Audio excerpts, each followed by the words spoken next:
প্রেম করে বিয়ে করেছিলেন মামাতো ফুফাতো ভাই বোন। সংসারের বয়স মাত্র 4 মাস। কয়েক ঘন্টা পরই ছিল মালয়েশিয়াগামী ফ্লাইট।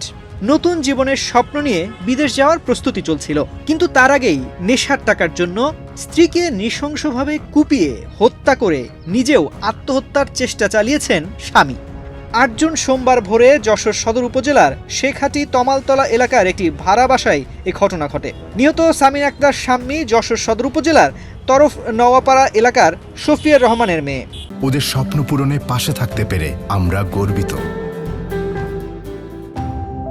অভিযুক্ত সুজন টাঙ্গাইলের নাগরপুর উপজেলার শান্তিনগর গ্রামের সিরাজুল ইসলামের ছেলে।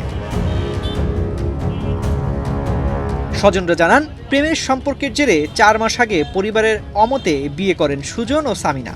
বিয়ের পর সামিনা জানতে পারেন সুজন মাদকাসক্ত। এরপর থেকে নেশার টাকার জন্য প্রায়ই স্ত্রীর ওপর চাপ সৃষ্টি ও নির্যাতন করতেন তিনি। সুজনকে মাদকের ভয়াল আসক্তি থেকে ফেরাতে দুই পরিবার যৌথভাবে তাকে মালয়েশিয়া পাঠানোর উদ্যোগ নেয়। সোমবারই তার বিদেশ যাওয়ার কথা ছিল।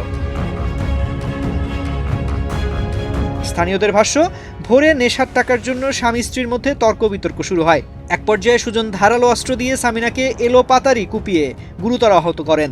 তার চিৎকার শুনে প্রতিবেশীরা ছুটে এসে উদ্ধার করে যশোর জেনারেল হাসপাতালে নিয়ে গেলে কর্তব্যরত চিকিৎসক তাকে মৃত ঘোষণা করেন। স্ত্রীকে হত্যার পর সুজন নিজের শরীরেও ধারালো অস্ত্র দিয়ে আঘাত করে আত্মহত্যার চেষ্টা চালান। গুরুতর আহত অবস্থায় তাকে যশোর জেনারেল হাসপাতালে ভর্তি করা হয়েছে। বর্তমানে পুলিশ পাহারায় তার চিকিৎসা চলছে। ঘটনার খবর ছড়িয়ে পড়লে ক্ষুব্ধ স্বজনরা হাসপাতালে সুজনের ওপর হামলার চেষ্টা করেন। এ সময় সেখানে উত্তেজনাকর পরিস্থিতির সৃষ্টি হলে পুলিশ গিয়ে পরিস্থিতি নিয়ন্ত্রণে আনে। জিজ্ঞাসাবাদের জন্য সুজনের বাবা মাকে হেফাজতে নেওয়া হয়েছে।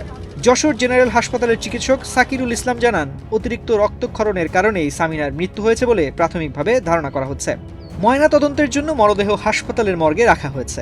আনুমানিক সকাল 6টার দিকে আমরা মহিলা রোগীটাকে পাই, ওনারাকে আমরা মৃত হিসেবে এখানে পাই এবং ওনার ঘাড়ের পিছনে কতগুলো চাকুর আঘাত ছিল।